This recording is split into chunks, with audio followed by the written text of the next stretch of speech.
Bueno, pues vamos a iniciar dándole la bienvenida a todos los presentes y también vamos a darles un aplauso de bienvenida a aquellos que se conecten y podrán conectarse a través de la red social Manantial de Vida.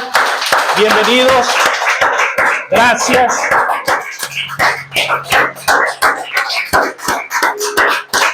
Gracias por estar presente. Creemos y sabemos que Dios opera en este tiempo, que Dios siempre se mueve, siempre está haciendo, no tanto que trabaje, pero sí a la vez está haciendo cosas en este tiempo, en la vida de la iglesia, de aquellas y de aquellos que hemos decidido dar ese paso de fe, que hemos decidido y le hemos dicho sí a Dios. Así que, bienvenidos, buen día. Vamos a iniciar poniendo el tema, porque siempre hay un tema que hablar, que de alguna manera discutir en el buen término. Continuamos con la segunda parte del tema que vimos la semana pasada. Si me ayudan a leerlo fuerte. 1, 2, 3. Los 3 días de la cruz. Así es. Los 3 días de la cruz. Y vamos a leer un proverbio para hacer rápidamente un pequeño resumen para entrar en tema. Proverbio 24:3. Y esto es importante tenerlo muy presente, no solamente hoy, sino todo el tiempo, en nuestro andar, en nuestro caminar diario. Y dice Proverbios 24:3, versículo 4 también dice: con sabiduría se edifica la casa, con sabiduría. Con prudencia, conocimiento se afirmará, y con ciencia se llenarán las cámaras de todo bien preciado y agradable. En otra versión dice: con sabiduría, con conocimiento y con entendimiento. 3 palabras que son indispensables en la vida de todas las personas, sean creyentes o no creyentes. Sabiduría, conocimiento y entendimiento. Con esas 3 en nuestras vidas podremos vivir una vida en victoria, y esto no quiere decir que no nos pueda suceder nada malo. Circunstancias siempre las va a haber, buenas, regulares, malas y a veces hasta muy malas. Pero con la sabiduría, con el conocimiento y con el entendimiento de Dios, siempre habremos de cruzar cualquier valle, cualquier tormenta, cualquier río impetuoso. Así que, recordando un poco, dijimos que la obra de la cruz nos da la capacidad de edificar, ¿sí? La casa con sabiduría, afirmarla con el entendimiento y llenarla del conocimiento. Así que busquemos esa sabiduría, ese entendimiento y ese conocimiento. Hablamos acerca de Mateo, donde Jesús habla acerca de que en aquella ocasión, hace 2000 años o más, cuando Él vino a la tierra, la gente le pedía una señal para que creyeran en Él. Pero Jesús les dijo que no les daría una señal más que la del profeta, ¿quién? Jonás. Y le dijo: esta generación adúltera, ¿y qué? Y mala, no les será dada otra señal más que la del profeta Jonás. Y describe ahí que así como Jonás estuvo 3 días y 3 noches en el vientre del gran pez, Jesús dijo: así estará el Hijo de Dios. Esa era la señal. Esa era la señal, pero la generación mala y adúltera, ¿sí?, no pudo verlo. No pudo ver el tiempo de su visitación. No pudieron reconocer a Jesús, el Hijo de Dios. Así que, si hemos sido, como lo menciona Mateo al final de el Evangelio escrito, si hemos sido crucificados con Cristo, debemos ser más sabios. Si hemos sido sepultados con Cristo, debemos ser más entendidos. Y si hemos resucitado con Él, entonces le estamos conociendo. Sabemos por su sabiduría, entendemos por su entendimiento y conocemos por su conocimiento. Nada es propio, nada es un esfuerzo personal ahora. Nada ahora me puedo yo jactar, porque todo lo que tengo nos lo ha dado Él. Todo lo que tú tienes, todo lo que somos, es gracias a Él. ¿Sí? Gracias a Él. Todo lo que tú y yo tenemos es gracias a Él. Murió para darnos una vida sabia, entendida y con conocimiento, pero conocimiento de su propósito. No un conocimiento meramente humano, aunque lo implica. Un conocimiento de su propósito. Y ese propósito, dijimos, y según leemos, es un propósito eterno que desde el principio tuvo con su Padre. Un plan, un proyecto, un diseño, un modelo. El propósito eterno de Dios. ¿De darse qué? A conocer. Así que no tenemos pretexto. Así que Apocalipsis 5, 1, 14 leímos también, donde una realidad espiritual y eterna se estaba sucediendo cuando Jesús estaba siendo crucificado. ¿Recuerdan? ¿Sí? Una realidad. Apocalipsis dijimos que significa la revelación de Jesucristo. ¿La revelación de quién? De Jesucristo. Así que yo te voy a pedir que levantes tu mano, cierres tus ojos unos segundos y dile conmigo: Señor, revélanos la versión eterna de la cruz. Dile: revélanos la versión eterna de la cruz. Así es, Dios. Entonces vamos a compartir algo acerca de su muerte. Seguiremos compartiendo algo acerca de su muerte. Y este es el punto crucial. El momento de la crucifixión, el momento en el que es levantado en la cruz, Él muere, es sepultado y es resucitado. Es crucial. Es un antes y un después, como dicen. Es un parteaguas, como lo manejamos aquí de manera muy terrenal y proverbial. Es un parteaguas, un antes y un después.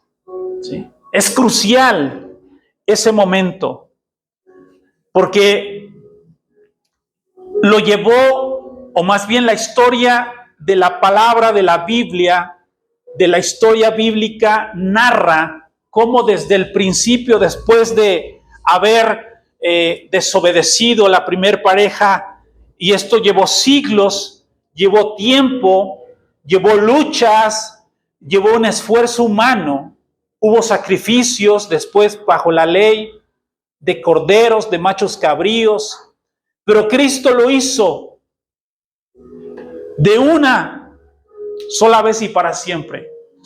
Un único sacrificio. Un único sacrificio. Cantábamos que Él es la cruz, fue la puerta al acceso a Él. Y es verdad. Con un solo sacrificio nos hizo perfectos. ¿Sí? Nos hizo dignos. Nos hizo santos, aunque a veces no lo creemos, porque vemos con nuestros ojos naturales. Pero dice la palabra que Dios no nos ve así. Dios solamente ve a su Hijo en nosotros. O ve al primer Adán o ve al postrer Adán. Solamente dijimos hace tiempo que Dios ve a dos, al primer Adán y al postrer Adán. Y nosotros estamos en el postrer Adán, que es Cristo. Que es Cristo. Entonces, dijimos que el punto crucial y el fundamento, porque esto es fundamento, ¿sí? Fundamento de la iglesia fue y es la cruz. Una de tantas expresiones de la obra de la cruz es que todas las batallas humanas, carnales, todas las guerras, Él, a través de la muerte, a través de la cruz, Él convirtió este hecho físico en una competencia, dijimos, judicial. ¿Se acuerdan que dijimos judicial? Algo legal, ¿sí? Porque si recordamos, todos los hombres, hasta Jesús, todos los hombres y mujeres de los que narra la Biblia, tuvieron batallas según su esfuerzo o sus fuerzas. Hasta donde dice la palabra de Hebreos, hasta donde les dio la luz y el entendimiento. Porque dice Hebreos 11 que ellos miraron a lo lejos, sin poder vivir la realidad de lo que se les había prometido. Dios tenía una promesa para la humanidad. Y los que vivieron, los que nos antecedieron, no la pudieron vivir, disfrutar. Por ahí, en algún momento dado, le oí esta expresión que se me hizo al principio por no tener un entendimiento de una imagen, de un cuadro completo, de esta expresión, que Moisés, que Abraham, que David y todos estos hombres que narra Hebreos 11 quisieron vivir el tiempo que estamos viviendo, pero no lo pudieron vivir, porque ellos solamente fueron hombres a los cuales Dios les dio una promesa. Ellos solamente, dice, lo vieron a lo lejos. Y no puedo conmoverme, o más bien no puedo dejar de conmoverme, porque yo conozco la historia de estos hombres. Y yo sé que tú la has leído tal vez. De estos hombres que dieron su vida, que lo dejaron todo, con tal de creer lo que Dios les había dicho. Pero aún así, dice la palabra, no vivieron ese tiempo. Así que estamos viviendo en un tiempo extraordinario, ¿sí?, en Dios. Yo sé que es decir, pero oye, las malas noticias, la información que todos los días tenemos en la televisión, en el radio, en los medios de comunicación, hablan de cosas terribles. Sí, es cierto. Porque todo tiene que cumplirse. Todo lo que Dios ha dicho se tiene que cumplir, porque dice Jesús, ni una coma, ni una palabra, ¿sí?, todo será cumplido en su tiempo. Así que estos hombres que dieron su vida, estos hombres que incluso fueron mártires, ¿sí?, todos ellos con historias relatadas en el Antiguo Testamento y mostradas a través de los diferentes pactos, señalaban, apuntaban un día que habría de terminar todo eso. Todo eso apuntaba a que un día alguien o algo, porque no sabían que era alguien, ellos imaginaban probablemente que algo habría de cambiar. que algo tenía que suceder para dar por finalizado toda esa guerra física, todo ese derramamiento de sangre, no solamente de personas, sino también los sacrificios que Dios había pedido al pueblo de Israel para poder cubrir el pecado, mas no quitarlo. Un día habría de venir lo que señaló el apóstol, Juan el Bautista, el Cordero, y lo dijo: he ahí el Cordero que quita ¿qué? El pecado. ¿Nota la diferencia? El que quita el pecado, no el que lo cubre, que era lo que hacían los corderos, los machos cabríos, cubrían solamente. Pero quien quita el pecado, quien venció al pecado fue Jesús, el Cordero de Dios. Entonces, todo esto que venimos hablando, de lo que hemos leído, de lo que sucedía en aquel tiempo, tenía que terminar y ser absorbido por alguien y transformar esas luchas carnales, sanguíneas, en guerras, pero ya no guerras corporales, sino judiciales, donde ministros competentes de las leyes de la gracia. ¿Leyes de qué? De la gracia. Pudieran competir desde el fundamento de que Cristo en la cruz terminó con toda guerra humana y la convirtió en una lucha judicial. Efesios capítulo 6, versículo 12, por si quieren tener un sustento bíblico. ¿Sí?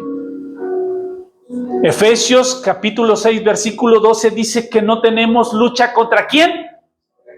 Contra carne ni contra sangre. O sea, ya no es la lucha como antes.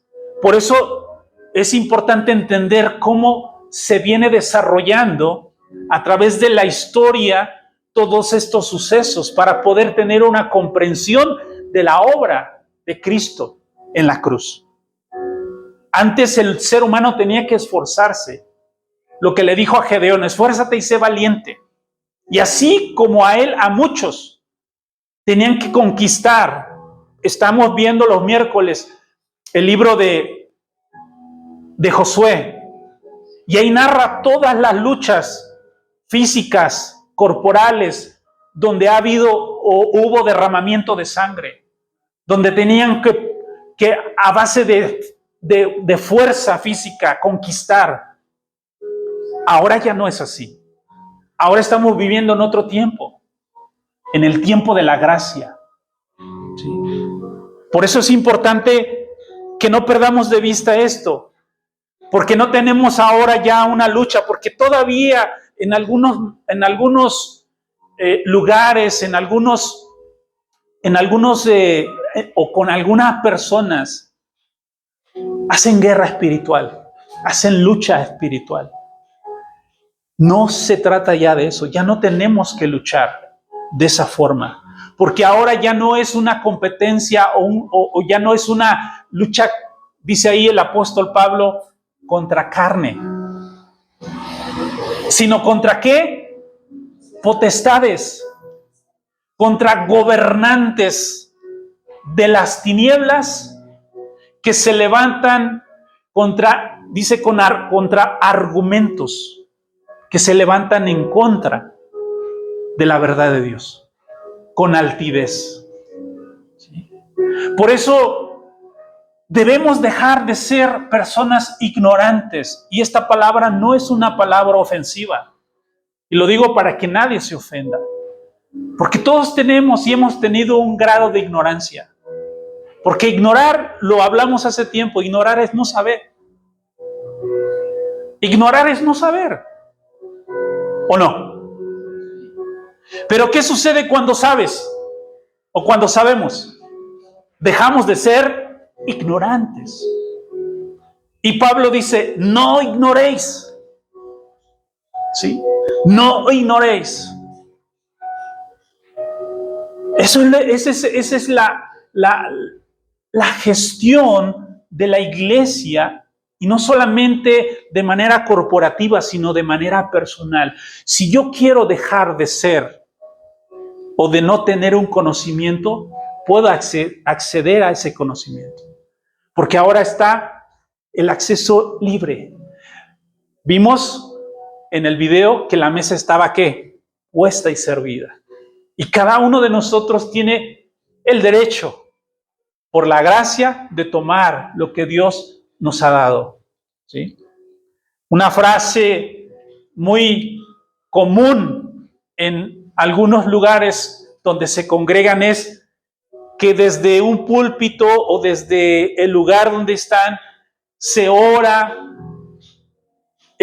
una guerra contra el diablo. ¿Sí? Y se levantan las voces diciéndole y a veces incitando desde un púlpito a que el diablo suelte la herencia de los hijos. Y se ora y se declara, y diablo, te reclamamos y oramos para que sueltes la herencia. Y no es que yo me esté burlando, simplemente estoy dando un diagnóstico de cómo a veces nuestra ignorancia nos hace construir doctrinas de hombres que no tienen un sustento bíblico, que acomodamos a veces algún versículo. Pero no se trata ahora de declarar un versículo, no se trata de gritar un versículo y creer que con gritar, con entusiasmarse, las tinieblas de ignorancia van a retroceder. Dice la misma palabra que tenemos que ser competentes, ministros competentes. Un ministro competente es una persona docta, que se prepara, que investiga, que busca conocer. Eso significa competente. Entonces, ahora, a diferencia de otro tiempo en el antiguo pacto antes de Jesús, ahora el Cordero de Dios, la raíz de David, se va a convertir, según Primera de Juan, capítulo 2, versículo 1, en un abogado también. ¿En nuestro qué? ¿Para qué queremos un abogado? Si venimos entendiendo lo que estamos hablando, lo que venimos hablando, un abogado es para una defensa. ¿Y una defensa qué? Legal. ¿Sí? Tú y yo alquilamos un abogado cuando tenemos una demanda judicial. ¿Para qué? Para que nos defienda. Por eso dijimos que ahora ya no, la lucha ya no es contra carne, ya no es vamos a hacer guerra, vamos a conquistar, no. Ahora es una lucha de aquel y de aquellos que nos preparamos de manera legal en una verdad que Dios aprueba por lo que Cristo hizo en la cruz. Dice ahí, hijitos míos, estas cosas os escribo para que no pequéis. Para que si alguien se descuida, ojo, recordemos que hay un acusador. ¿Sí sabemos quién es el acusador? ¿Quién es el mentiroso? Y si alguno hubiere pecado, abogado tenemos para con el Padre, a Jesucristo el justo. Porque déjeme decirte que el que acusa a los hermanos, porque así lo describe Apocalipsis, el que acusaba a los hermanos, así lo dice literal, va a buscar, va a provocar que tú y yo nos sintamos condenados. Pero dice la palabra que ahora ninguna condenación hay para los que estamos ¿en quién? En Cristo. Pregunto, entonces, ¿por qué a veces en nuestras vidas sentimos cierta condenación? Si alguno pecare, abogado tenemos.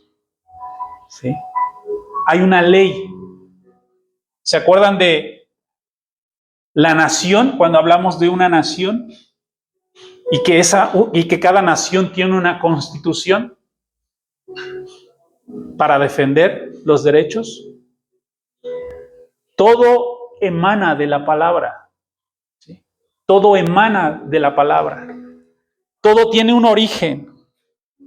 Pero bueno, quiero hablar antes de avanzar acerca de una palabra que a lo mejor te suene un poquito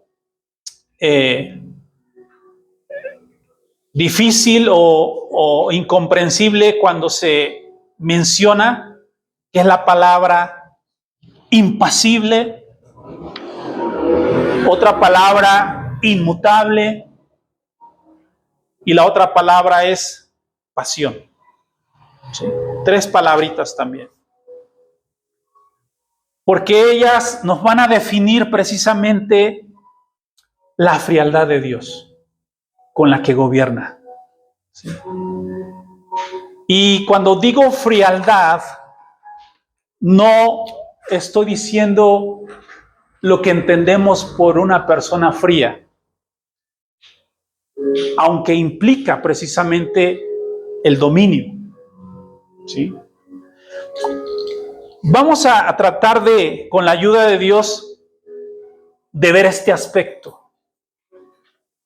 Ver el aspecto de la frialdad de Dios, de cómo un padre puede ver morir a un hijo sin interrumpir o sin intervenir. La frialdad de Dios. O sea, los que somos padres metemos las manos al fuego por nuestros hijos, ¿o no? Sacrificamos cosas, aún derechos, por nuestros hijos. Aunque estos no sean buenos hijos, pero como padres lo damos todo. He aquí precisamente este aspecto de parte de Dios. Un Dios frío, viendo morir a su hijo sin intervenir. Si lo vemos desde un punto de vista muy humano, podríamos decir, qué mal padre, o qué mala onda, ¿no? Hablándolo desde un punto muy humano y natural. ¿Sí? Isaías 33, 22.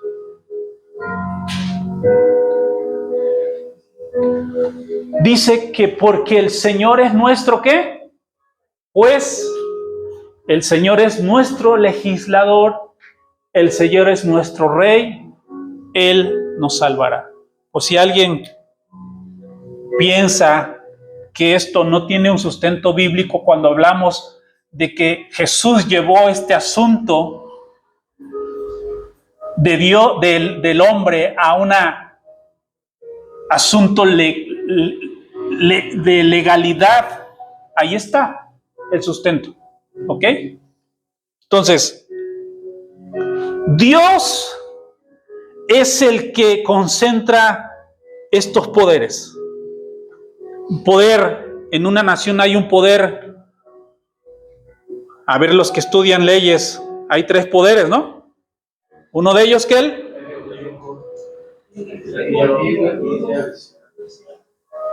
3 poderes. Estos 3 poderes son atributos de Dios. Y ahí está, sustentado. Todo el poder está concentrado en los atributos de Dios. ¿Sí? Entonces, Dios es el poder judicial, Dios es el poder legislativo y Dios es el poder ejecutivo.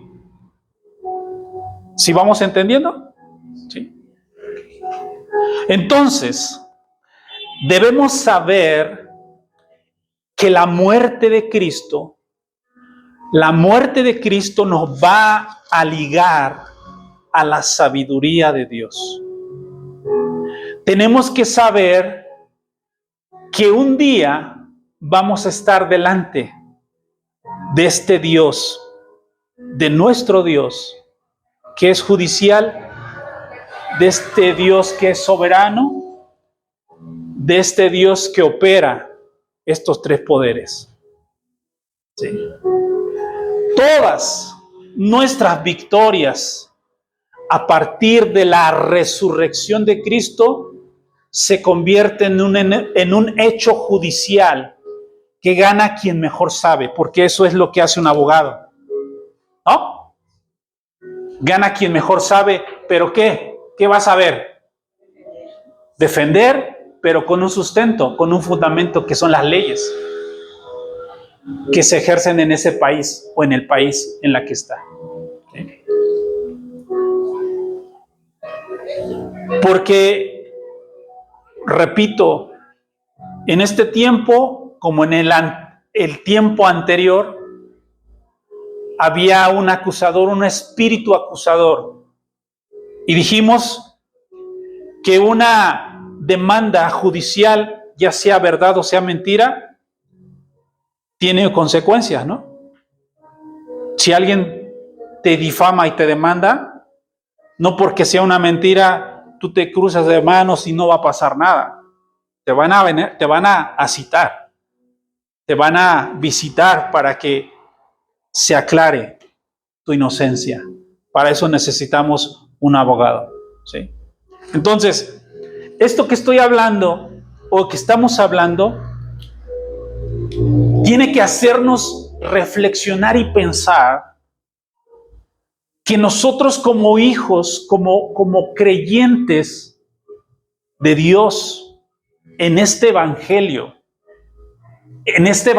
que es el evangelio del nuevo pacto, el evangelio del reino, necesitamos ser más conocedores, ser más profesionales en todos estos asuntos, porque aunque parezca mentira, hay que saber. Por eso empezamos diciendo que tenemos que tener un conocimiento, ¿sí? Tenemos que tener sabiduría y tenemos que tener un entendimiento de lo que hablamos. Y Dios está trayendo a la iglesia precisamente estas tres, ¿cómo le podríamos llamar? Virtudes, que son obra del Espíritu de Dios. ¿Se acuerdan cuando Jesús le dijo a sus discípulos: yo me voy, pero no los dejo solos? Les enviaré el Espíritu. ¿El Espíritu de quién? De verdad, el cual los llevará y les hará entender. Les hará entender lo que ustedes no entienden ahora, lo entenderán después, ¿sí? Entonces, no es algo que solamente se tiene que decir por decir. Es algo crucial todo esto, ¿sí? Entonces, no se trata, en algún momento dado, nos compartieron el evangelio. Y cuando alguien nos compartió el evangelio por la circunstancia o situación de nuestras vidas, que la mayoría fue por una necesidad, nos hizo sentir bien. Fue para un consumo personal, digámoslo de esa manera. Pero en la medida en que nosotros vamos creciendo en el conocimiento y en el entendimiento, tenemos que darnos cuenta que ahora ya no se trata solamente de mí, sino que se trata ¿de quién? De todos. Cuando alguien estudia una profesión, está estudiando porque no va a ser para su consumo personal. Hablando del abogado, aunque claro, si en algún momento dado él sufre una demanda, va a saber cómo defenderse. Pero una profesión que se estudia por 5 años, por 4 años, es para ayudar a otros. Es para beneficiar a otros, ¿sí? Entonces, qué importante es que esto lo podamos entender. ¿O quién pensó que esto no tendría que llevar una inversión de vida? En algún momento dado creímos, bueno, ya estamos en el Señor, ya estamos contentos, miren, con que mi familia lo conozca, con que yo lo conozco, todo está bien. Pero ¿saben qué? Yo les voy a confesar algo.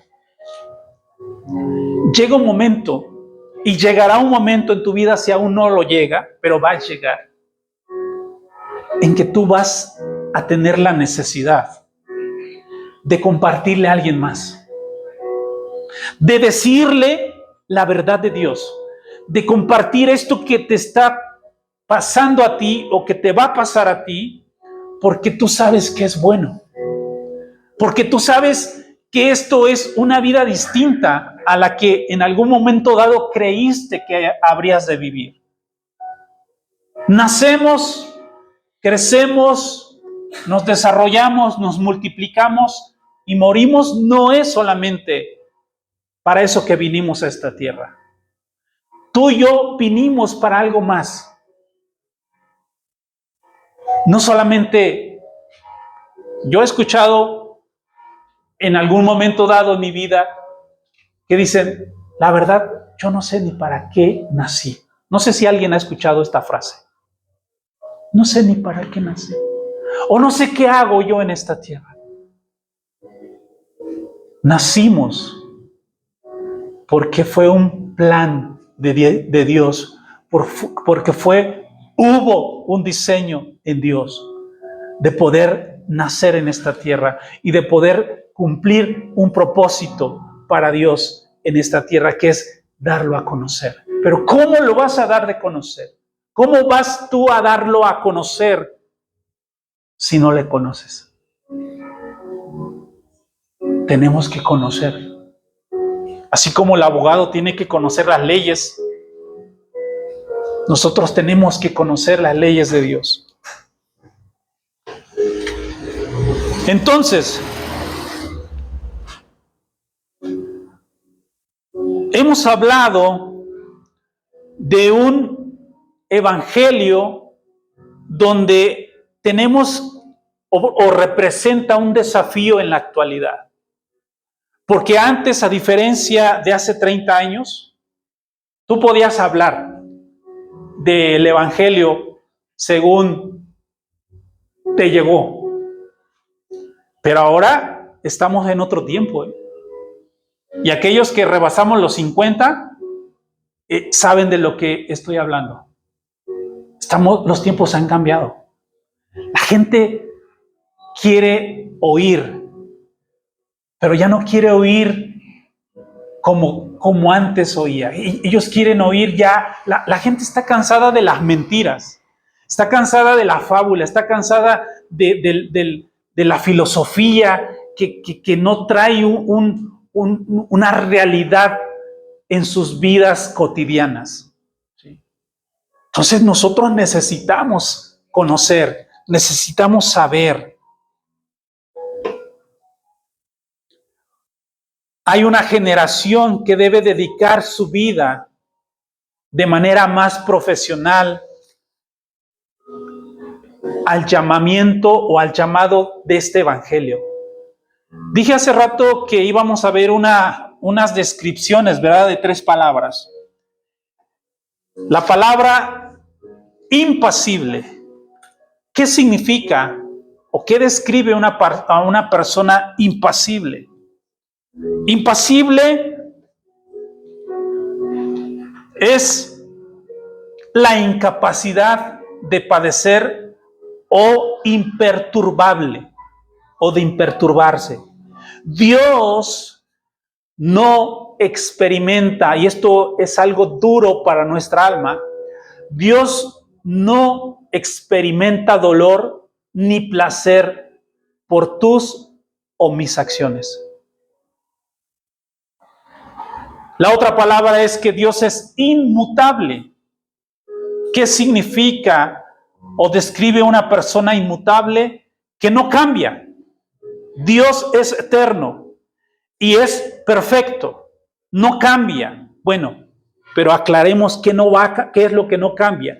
no cambia su naturaleza, no cambia sus atributos y no cambia su propósito, inmutable. ¿Sí? Dios no está sujeto a pasiones.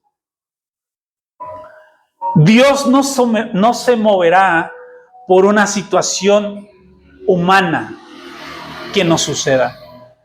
Y esto es un ouch. Porque la mayoría de nosotros, cuando nos sucede algo, le pedimos a Dios que nos ayude.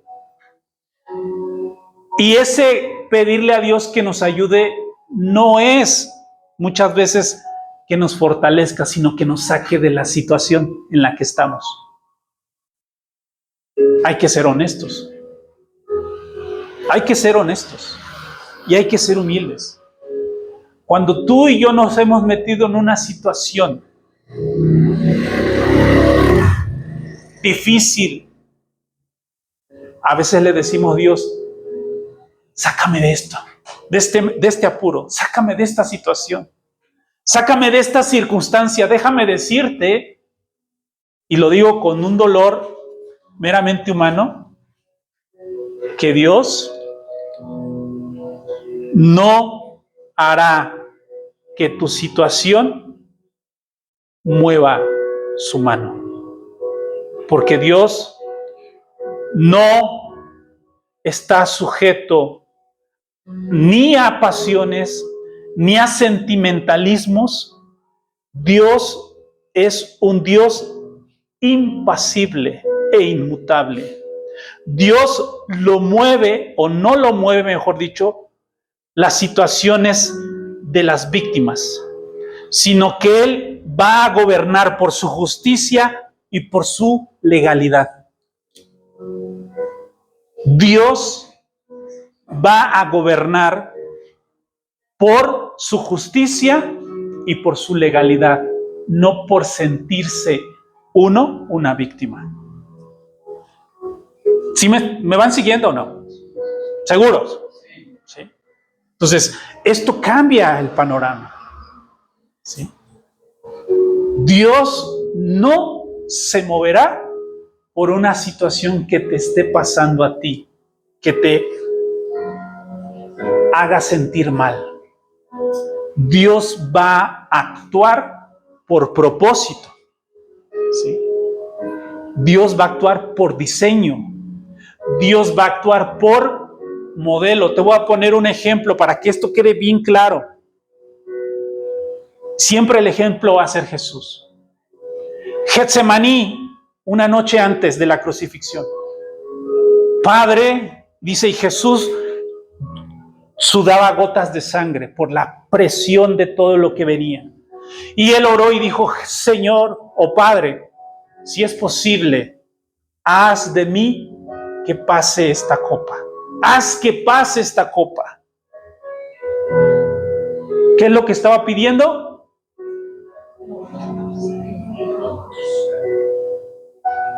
Haz, sea posible, haz que esta copa pase de mí. El Padre frío. ¿Entendemos? Frío. Imaginemos, porque es bueno a veces imaginar ciertas cosas. El Padre dijo: ya sabías, ya habíamos hablado, no es posible. Jesús dijo: no se haga mi voluntad, sino la tuya. Ese es el ejemplo más exacto de este Dios al que amamos, que lo mueve su propósito, su diseño y su modelo. Un padre frío viendo morir a su hijo. ¿Sí? Dios no es un Dios pasional.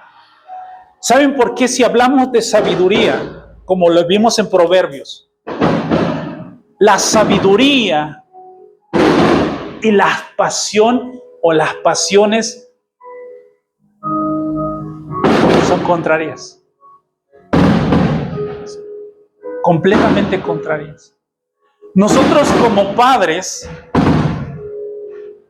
como padres somos justos con nuestros hijos cuando no estamos viviendo en un sentimentalismo pasional. De lo contrario, podemos ver cómo muchos padres han tolerado muchas situaciones a sus hijos por un sentimiento o por una pasión de es mi hijo y yo lo amo y no me importa, ¿no? Aunque su hijo sea una fichita, perdón por la expresión, aunque su hijo sea un delincuente, aunque su hijo haya lastimado a alguien, Dios no es así. Y yo digo, esto es duro. Es duro saberlo y entenderlo. Que Dios no va a es más. Y no quiero que nadie se sienta aludido. Ustedes han visto y lo han visto con sus propios ojos.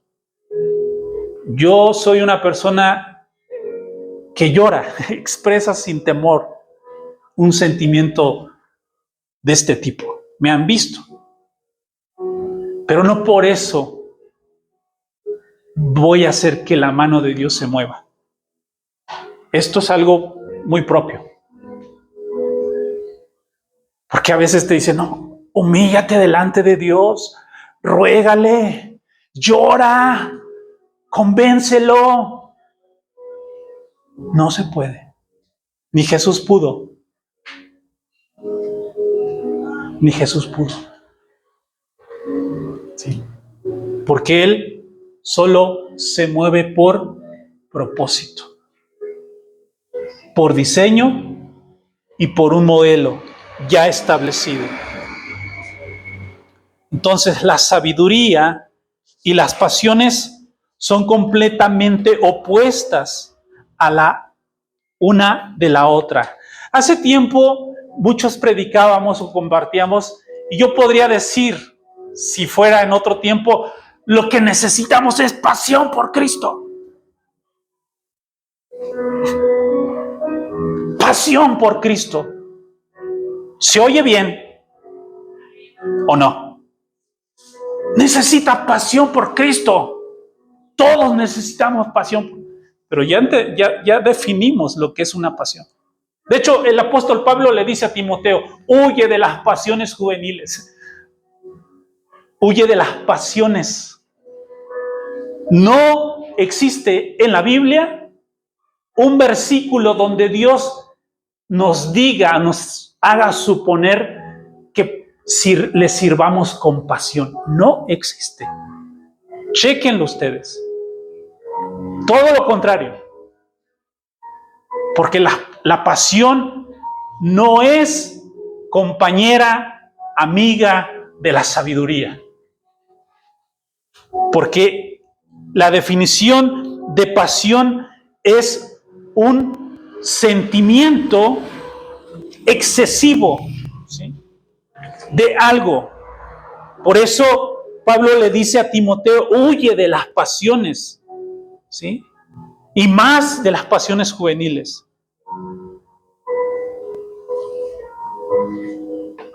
Por eso el diseño de la sabiduría no viene porque tú y yo lloremos.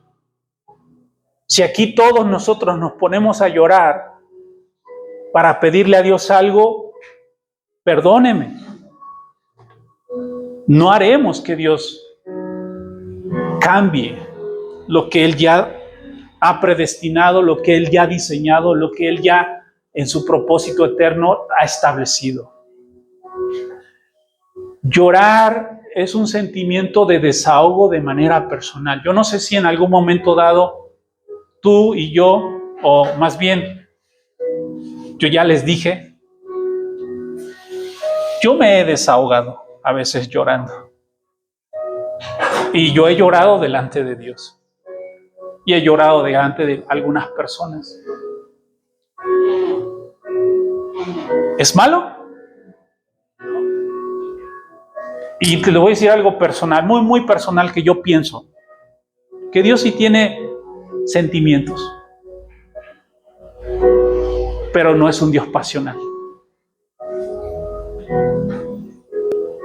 Eso es algo personal.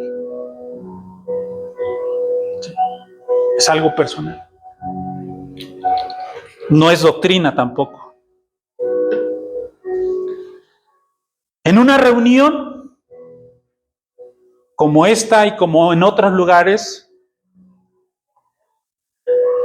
la verdad de Dios no será revelada por haber muchos o haber pocos, por llorar mucho o llorar poco. La revelación o la sabiduría de Dios viene por el Espíritu que nos congrega. Y esto es muy importante. ¿A qué venimos? ¿O por qué vienes? ¿Por qué estás aquí? Eso es importante. ¿Sí? Porque la sabiduría sabe a dónde llegar. La sabiduría sabe dónde se hace presente. Y no es por gritos, ni por lamentos, ni por lloro. Es por el Espíritu que nos congrega. Si el Espíritu que nos congrega es Cristo, la sabiduría se hará presente. Gracias por su entusiasmo, decía el apóstol por ahí. ¿Sí me estoy dando a entender? Jesús dijo en Mateo 5, creo es donde aparecen las bienaventuranzas. Bienaventurados aquellos que tienen hambre y sed de justicia, porque ellos serán saciados. ¿Sí o no? Bienaventurados. Sí. Entonces, el Espíritu con el que nos reunimos, si yo digo, ay, bueno, yo voy para que no me digan que por qué no fui, y bueno, para hacer bulto. No, discúlpame, y te lo voy a decir como dice nuestro apóstol en hebreo. Estás perdiendo tu tiempo. Mejor inviértelo en otra cosa. Porque si tú vienes con esa idea, no va a funcionar. Aunque yo grite, llore y me desgaste, no va, es un espíritu. Cuando Jesús llamó a sus discípulos, ¿sí? Ya hemos visto en películas, si alguien lo ha leído, ¿sí? ¿Qué fue lo que cautivó a Jesús? El llamamiento, por ejemplo, de Pedro. ¿Qué fue lo que le cautivó a los discípulos? El decir, sí, te sigo. Sí. Jesús apareció un día en la playa y se encontró a Pedro y a su hermano Andrés y les dijo, síganlo. Y la palabra dice, y dejándolo todo, le siguieron. Ahora, Pedro, según leemos en Hechos, era casado. Yo sí me pregunto, ¿cómo llegó a su casa y le dijo, ¿sabes qué? Me voy de la casa. Lo dejo todo. Porque conocí a un hombre que me llamó a seguirle. Pero no solamente eso. Yo me imagino que cuando él comunicó esto a su esposa o a su familia, llevaba un rostro completamente diferente al que le habían conocido. Que no hubo oposición. Es más, después su familia también creyó por la voz y la boca de Pedro. La impasividad de Dios es la incapacidad de sufrir siendo afectado por una emoción. O sea, Dios no lo afectamos. Porque dijimos que es inmutable, no cambia. Pero especificamos que no cambia ¿qué? Su propósito, diseño, ¿sí? Sus planes. Por eso es inmutable. Entonces, nosotros, ninguno, tiene esa capacidad. El ejemplo es Getsemaní, ¿ok? La pasión o las pasiones son un asalto a las emociones ante un hecho. Y cuando nos apasionamos demasiado, ¿han visto? ¿Alguien ha ido a algún estadio de fútbol o ha visto el fútbol? Hay mucha pasión ahí, ¿cierto o no? Y a veces las pasiones, ¿qué? Se desbordan, exactamente. Pregunto, ¿es bueno ser apasionado? Yo estoy entendiendo que no. Así que no digamos, ay, es que a aquel hermano le falta pasión por Cristo, ¿no? Lo que le falta y nos falta, ¿saben qué es? Sabiduría, conocimiento, entendimiento. Eso es lo que le falta a la iglesia. Es lo que me falta a mí, es lo que nos falta a todos. Sabiduría, conocimiento y entendimiento, no pasión. No pasión. Porque la Biblia registra que esas pasiones terminaron siempre mal, en una catástrofe, en una situación que no era la situación que Dios quería que sucediera. Recordemos, una pasión es un asalto. Cuando alguien alguna vez lo ha asaltado, ¿ha sido asaltado? A mí ya me asaltaron. Bueno, ¿y qué dijiste? Bien tranquilo, como si nada. Algunos tienen carácter, pero yo sé que por dentro el corazón está latiendo a 1000 por segundo, ¿no? Pues algo así es cuando nosotros nos apasionamos. La pasión es un asalto a una emoción. O sea, brota y surge sin control. ¿Sí? Sin control. Ahora, aclaro, no estoy diciendo que no puedas llorar delante de Dios. Yo he llorado mucho delante de Dios. Me he hecho preguntas, le he preguntado. Les digo, ¿qué ha pasado? Dios no me contesta. Porque no se mueve por emociones, sino por propósito. Las oraciones que hemos estado viendo y que hemos puesto son oraciones que sí Dios contesta. Son oraciones que sí Dios atiende. Porque tienen que ver por la causa o por una causa, que es la causa de ese propósito. ¿Ok? Entonces, yo le doy la libertad aquí y tenemos la libertad de llorar. Aún le doy más la libertad de emocionarse con dominio, pero puede llorar. Y a veces se llora, a veces un poquito fuerte. ¿Sí? Pero entendemos que cuando pasa eso, y lo digo por experiencia, Dios está de alguna manera permitiéndote desahogar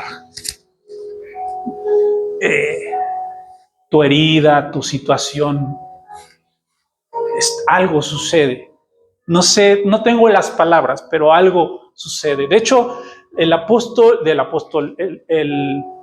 salmista David decía que mis lágrimas están en tu botella. ¿Sí? Mis lágrimas están en tu botella, decía. Pero no como un efecto de son tan importantes tus lágrimas para Dios que las guarda. No, sino yo lo veo de esta forma, como algo que en un tiempo se gestó, donde tú derramaste tu corazón. ¿Se acuerdan de Ana y Alcana, la mujer que no podía tener hijos? Ella derramó su corazón delante de Dios y le dijo: Dios, dame hijo. ¿Sí? Si tú me das hijo, yo te lo entrego. Fíjense nada más. Oró y dirán, bueno, pero esa fue sí, pero tenía propósito, tenía plan. Y Dios no le dio solamente un hijo, le dio un profeta, un gran profeta llamado Samuel. Sí. Samuel. Después de haber parido a Samuel, ¿a los cuántos días creo era que tenía ¿Perdón? Cuando lo destetó, se cree más o menos como a los 3 años. ¿A los 3 años? 2 años, 3 años. Lo llevó al templo y se lo dejó al sumo sacerdote. Y Samuel vivió en el templo. Yo digo, tanto quería un hijo y luego se lo llevó. O sea, humanamente hablando, digo, lo digo con mucho respeto. Pero porque cuando uno no entiende, cuando uno no sabe, cuando uno desconoce el plan, el diseño de Dios, suele ser muy pronto de decir algo que no es la realidad. Imagínense si Dios estuviese sujeto a pasiones y emociones. Si Dios fuera un Dios emocional y pasional, dirían, y como los mosquitos, ¿no? Estaríamos muertos. Si Dios fuera un Dios pasional y emocional. Si nosotros a veces queremos ahorcar a alguien, porque a veces nos enojan ciertas cosas. Pero Dios es impasible e inmutable. Eso lo hace Dios. Eso lo hace Dios. Tú y yo no podríamos ser Dios, porque somos muy emocionales y pasionales.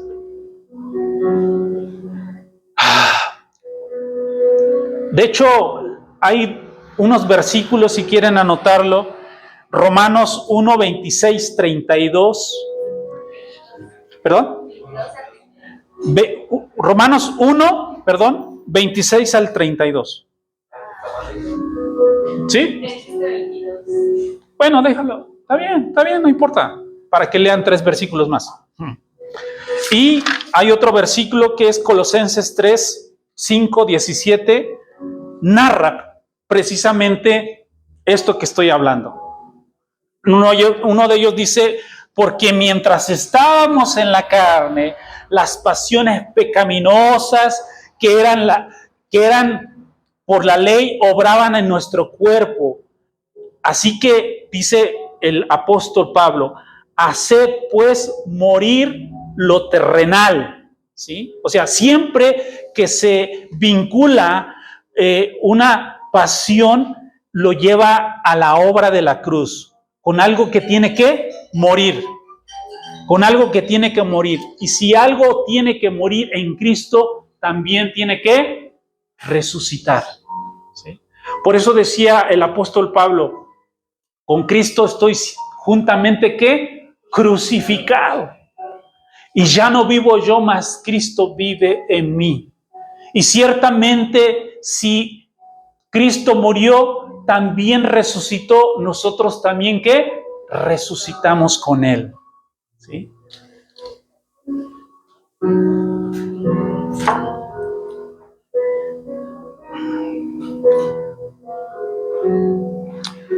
Aquí tengo una descripción de pasión, entusiasmo, deseo intenso, extravagante por algo. Eso es la pasión, que no lleva a nada bueno. Deseo intenso que no se apaga. Si vamos a ser personas judicialmente legales, habrá que cambiar mucho vocabulario. Y yo a esto quiero poner un ejemplo. ¿Han oído o han leído alguna demanda judicial o una resolución judicial? Les voy a ser honestos. Hay que leer bien porque a veces parece que lo escriben en chino. Cada palabra que utilizan, que es muy complicado de entenderlo, de una persona que no es competente en ese ámbito. Utilizan muchas palabras, mucho vocabulario muy distinto, ¿sí?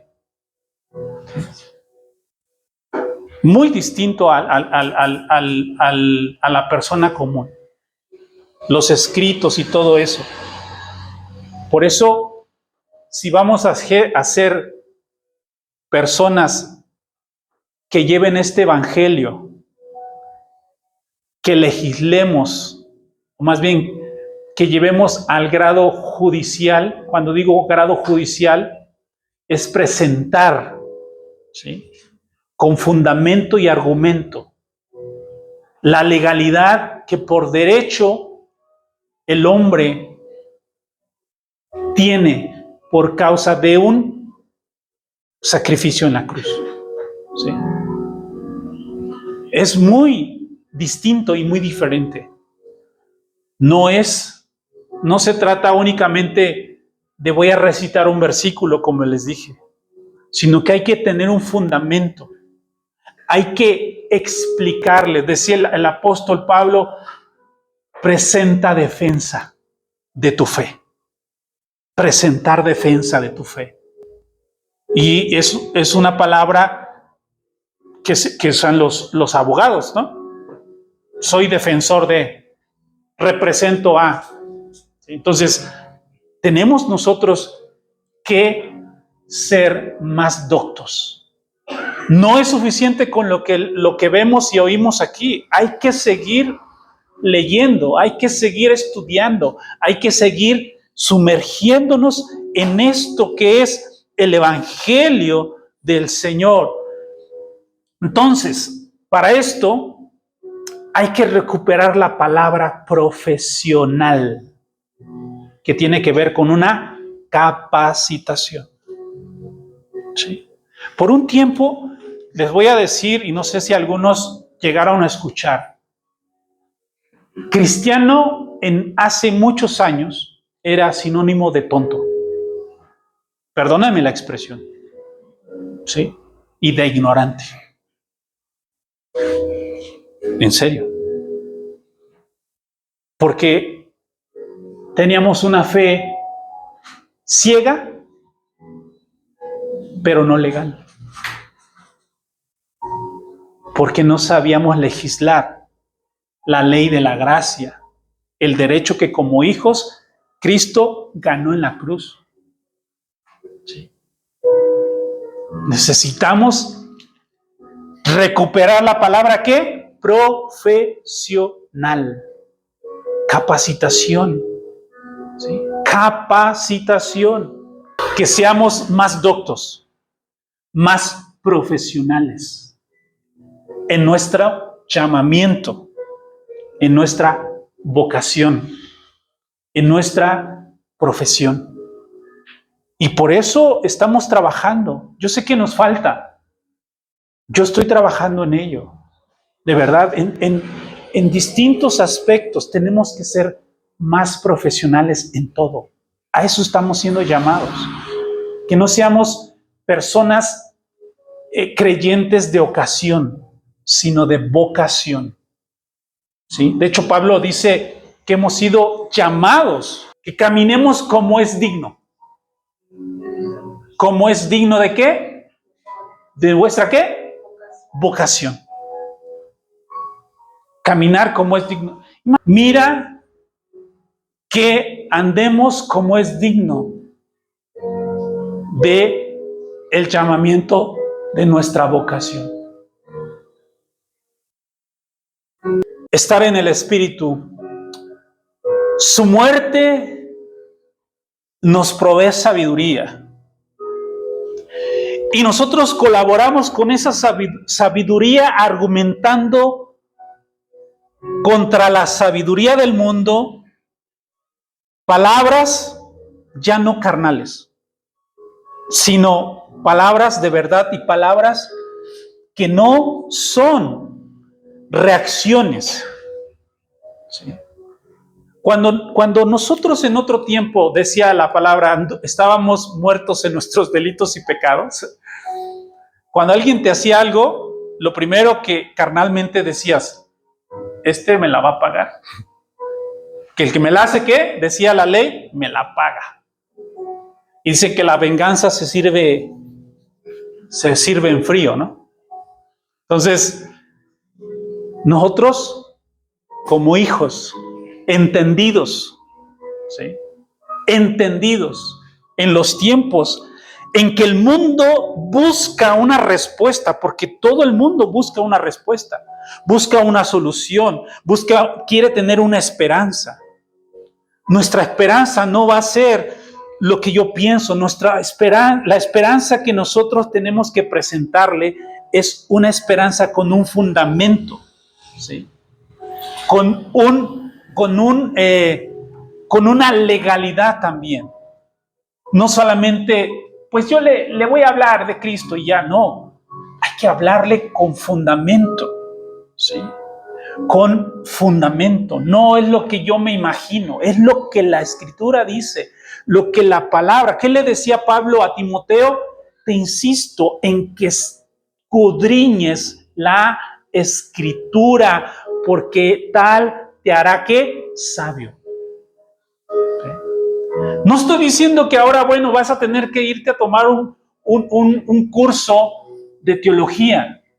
No estoy diciendo eso, pero si tú quieres, puedes hacerlo. Aunque la teología no te hace andar con Dios. Ahí están los escribas. Hay teólogos que no son creyentes en Cristo y escriben teología. Entonces la teología tampoco te hace caminar con Dios. El único que te hace caminar con Dios es Cristo. ¿Sí? Pero es bueno prepararse. De hecho, nosotros estuvimos estudiando un poco de teología en un tiempo. Cuando estamos en la sabiduría de Dios, esa sabiduría hace que nosotros caminemos en la tierra, pero no estando en la tierra. Un ejemplo, cuando hay un terremoto o un temblor en la tierra, ¿cuál es el lugar más seguro cuando tiembla?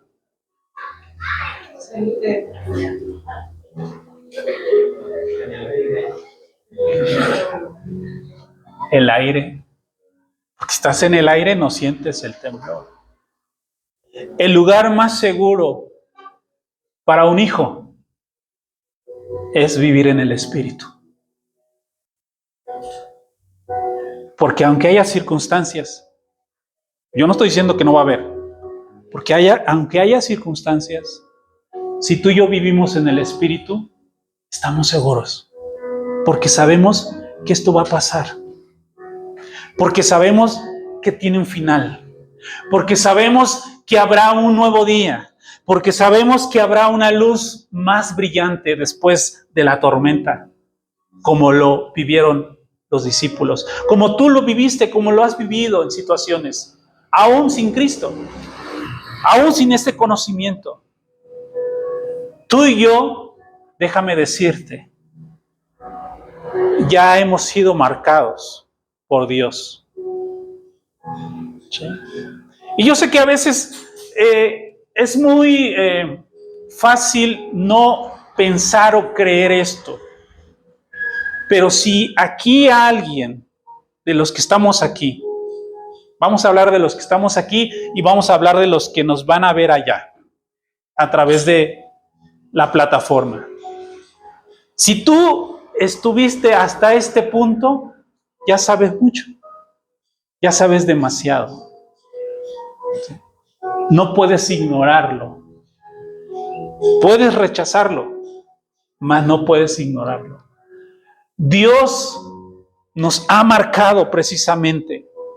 Fuimos marcados por Dios y ya sabemos. ¿Por qué creen que cuando el apóstol Pedro fue llevado preso y lo encarcelaron, fue liberado? ¿Por qué creen? Porque sabía demasiado. Secreto de Estado. ¿Se acuerdan de lo que eran secretos de Estado? No podía estar encerrado. No podía cantar, hablando de hablar cosas de Estado, secretos de Estado. Por eso Dios lo tuvo que sacar. ¿Sí? Dios lo sacó de la cárcel. Y no le dijo, mira, quiero que... Dice que se le apareció un ángel, ¿no? Que un ángel se le apareció. Y él estaba durmiendo. Pedro estaba durmiendo. Y Dios lo saca. Lo llama hacia la libertad física. Porque sabía demasiado. Si tú ya pasaste por una congregación, un lugar, yo no sé si lo que oíste te gustó o no te gustó, no sé si saliendo de aquí vayas a decir y a pensar cosas, ese es tu problema. Pero ya lo oíste, ya lo oíste, ya lo sabes, ¿sí? Porque se pagará muy duro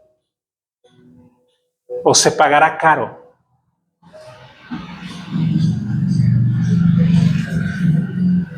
Rechazar la sabiduría de Dios.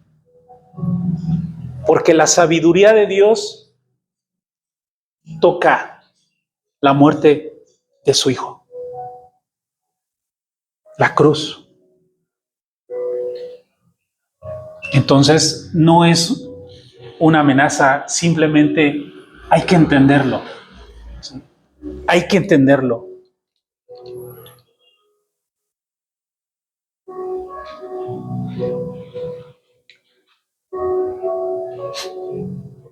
Antes de terminar, quisiera decirte o contarte algo rápidamente acerca de el primogénito. En la vida natural, los primogénitos son los que reciben la herencia, ¿no? Los primeros que nacieron. Y según la costumbre, en aquel tiempo, el primogénito era el que recibía la herencia. En la vida espiritual no es así. En la vida espiritual no es así. Siempre alguien tiene que morir para que el otro disfrute la herencia en la vida espiritual. Quiero que, por favor, que se entienda bien esto. Adán tuvo hijo, Caín y Abel. Caín mató a Abel. Había primogénito, pero murió. La Biblia nos narra de muchos hombres que tuvieron que enterrar a alguien antes de ver un cumplimiento en sus vidas de parte de Dios. ¿Sí? Cuando hablo acerca de que en lo natural el primogénito es el que recibe la herencia, pero en lo espiritual no es el primogénito. La Biblia dice que Jesús es el primogénito entre los que muertos. Tuvo que morir Cristo para que tú y yo recibiéramos la herencia. ¿Me explico? Cristo es primogénito entre los muertos. Gracias a su muerte, tú y yo hemos recibido esa herencia, coherederos con Cristo. Por eso es muy importante entenderlo. Y oramos a Dios para que el Espíritu de Dios traiga ese entendimiento. Todos los que caminamos en este Evangelio habremos de tener padecimientos, porque no lo voy a negar ni lo voy a esconder. Habremos de tener padecimientos. De hecho, el apóstol Pedro lo dice, esta leve tribulación. Esta leve tribulación. ¿Sí? Algunos habremos de morir a ciertos sueños humanos para que alguien pueda recibir la herencia que es en Cristo. Con Cristo estoy juntamente crucificado, ya no vivo yo más, Cristo vive en mí. Siempre he dicho esta frase de hace mucho tiempo. Para tener un beneficio, siempre alguien tiene que sacrificarse o ser sacrificado. Siempre. En la familia, en el trabajo. Aquel que se levantó, protestó por los salarios bajos. Lo corrieron. Pero después a los que quedaron les subieron el salario. Yo lo he visto. Un ejemplo muy natural. Nosotros, todos nosotros, grandes y chicos, hemos sido llamados por Dios, marcados por Dios, así como lo hizo con los discípulos. Pero esto va a requerir que nosotros muramos a ciertos deseos, planes. Y no estoy diciendo que Dios va a frustrar tu vida, no. Estoy hablando en el aspecto del Evangelio. ¿Sí? Los que estudian, sigan estudiando. Sigan estudiando. Pero va a requerir de sacrificar probablemente tiempo, de no ir a una fiesta tal vez. Ese tipo de sacrificios. De estar, en vez de estar 2 horas, 3 horas en un teléfono celular, estar menos tiempo en el celular, perdiendo el tiempo para aprender de Cristo. O sea, que es ese tipo de sacrificio. Ya no estoy hablando de un sacrificio porque ya se hizo uno y para siempre. Jesús, el primogénito entre los muertos. No entre los vivos, entre los muertos. Para que tú y yo recibiéramos la herencia.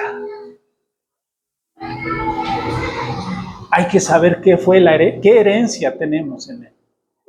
¿Qué fue lo que Dios nos dio a través de ese sacrificio y de esa muerte? Porque la iglesia ignora muchas cosas acerca de esta herencia. Así que demos tiempo, demos lugar al Espíritu de Dios, que su sabiduría, su conocimiento y su entendimiento, que es por el Espíritu, venga a nuestras vidas. Que estemos receptivos a la voz del Espíritu. Que cada vez que nosotros nos reunamos, tengamos conciencia del Espíritu por el cual nos reunimos. No es para perder un tiempo, sino porque algo de parte de Dios nos será descubierto. Revelación de Jesucristo es el significado de Apocalipsis. Necesitamos que Dios nos revele lo que sucedió detrás de ese escenario que fue el Gólgota, el Calvario, paralelo a lo que Apocalipsis 5 leímos, que se nos revele. Así que oremos a Dios, cierra tus ojos. Terminamos, Señor. Te damos gracias. Gracias por este tiempo, Señor. Oramos en el nombre de nuestro Señor Jesucristo, pidiéndote, Señor, que traigas revelación de lo que sucedió esos 3 días en la cruz, Señor. Espíritu de Dios, dile, revélame a Cristo. Precioso Espíritu de Dios, revélame a Cristo. ¿Qué fue lo que sucedió en aquel día, en aquellos días, Señor? Padre, que todo aquello que nuestras vidas, Señor, se han acumulado, todo eso que ha habido en nuestros días de vida en esta tierra, Señor, que no es algo que pueda sumar a tu propósito, Señor, se ha quitado, que sea sepultado, que sea muerto y que pueda resucitar en Cristo todo aquello que proviene de esa vida espiritual, Señor. Gracias, gracias, gracias, gracias. Que estos días que están por venir, Señor, los días y los años que nos permitas vivir en esta tierra, las podamos vivir en ti. Que podamos disfrutar cada día, día tras día, minuto tras minuto, Señor. De manera presente, Señor. Que no querramos correr, que no querramos irnos antes de tiempo, Señor, sin haber cumplido con este propósito, que es manifestarte, que es darte a conocer, Señor. Que tu Espíritu nos dé la tenacidad, la capacidad, la inteligencia para presentar fundamento, para presentar legalidad de lo que en la cruz tú lograste y nos has heredado por pura gracia, Señor. Bendito seas, Dios. Gracias, gracias, gracias. Te amamos, Señor. Te amamos. Sigue abriendo nuestro entendimiento. Sigue trayendo revelación, conocimiento. Tráenos información, Padre, que se convierta en un entendimiento espiritual, para que podamos conducirnos en esta tierra como es digno de este supremo llamamiento a esta vocación. Gracias, Dios, en el nombre de Cristo Jesús. Amén. Amén. Amén.